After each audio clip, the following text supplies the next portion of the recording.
नमस्कार, बिहार तक देख रहे हैं आप और आपके साथ मैं हूं आशीष अभिनव और हमारे साथ हैं हमारे सहयोगी इंद्रमोहन। सीट पर बात करेंगे गौरा बौराम सीट को लेकर। एग्जिट पोल गौरा बौराम का क्या कुछ कहता है। यहां पर खेला हुआ संतोष सहनी उम्मीदवार थे, लेकिन ऐन मौके पर उम्मीदवारी उन्होंने वापस ले ली। और क्या इस सीट पर एग्जिट पोल क्या कह रहा है, बीजेपी, महागठबंधन या फिर जनसुराज? देखिए, गौरा बौराम की सीट बड़ी कमाल रोचक, यहाँ पर महागठबंधन ने इसे बड़ा रोचक बनाया। वो इसलिए भी बनाया क्योंकि यहाँ पर महागठबंधन ने पहले फ्रेंडली फाइट की बात कर दी। अफजल अली खान आरजेडी से उम्मीदवार थे, उन्हें लालू यादव ने सिंबल दिया था। संतोष सहनी जो मुकेश सहनी के भाई और वीआईपी पार्टी के राष्ट्रीय अध्यक्ष थे, उन्हें वीआईपी पार्टी ने सिंबल दिया। दोनों चुनावी मैदान में उतरे, नॉमिनेशन कर दिया। फिर अफजल अली के लिए कहा गया कि आप नॉमिनेशन वापस करिए, उन्होंने नहीं लिया नॉमिनेशन वापस। उसके बाद संतोष सहनी के लिए चुनावी जनसभा तेजस्वी यादव ने की और उसमें कहा कि हमारे महागठबंधन के उम्मीदवार संतोष सहनी ही हैं। लेकिन इसके बावजूद भी अफजल अली खान चुनाव में नहीं बैठे और वो आरजेडी के लिए चुनाव प्रचार करते ही रही। उसके बाद उन्हें पार्टी से भी निकाला गया, फिर भी नहीं हुआ। तेजस्वी ने एक वीडियो मैसेज भेजा, फिर भी कुछ नहीं हुआ। तो आखिर में संतोष सहनी ने उस सीट से खुद को क्विट किया।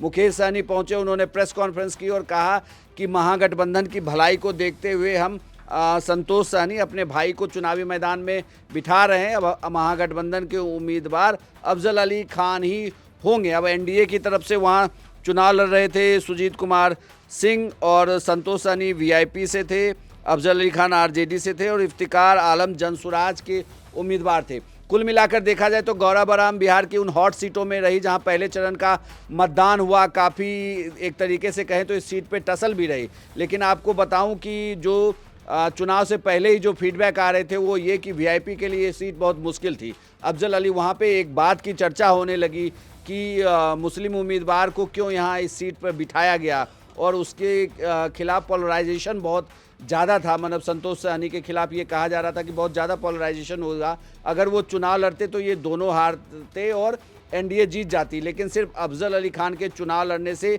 ये कहा जा रहा है कि आरजेडी इस सीट को, हमारे एग्जिट पोल में इस सीट पर आरजेडी को बढ़त है। यहाँ पर गौरा बौराम में एनडीए को नुकसान होता हुआ दिख रहा है, यानी कि जो फैसला आखिर में लिया गया है वो महागठबंधन के पक्ष में जाता हुआ दिख रहा है। तो निश्चित तौर पर मुकेश सहनी ने जिस अंदाज में प्रेस कॉन्फ्रेंस कर अपने भाई का जो एक तरह से कहिए कि नामांकन वहां से ये कह दिया कि अब आप ये चुनाव नहीं लड़ेंगे, तो यहां पर आरजेडी को एज मिलता हुआ दिख रहा है। बहरहाल फैसला क्या होगा इस पर सबकी नजर रहेगी और फैसले के दिन आप कहीं मत जाइएगा। देखते रहिए बिहार तक। नमस्कार।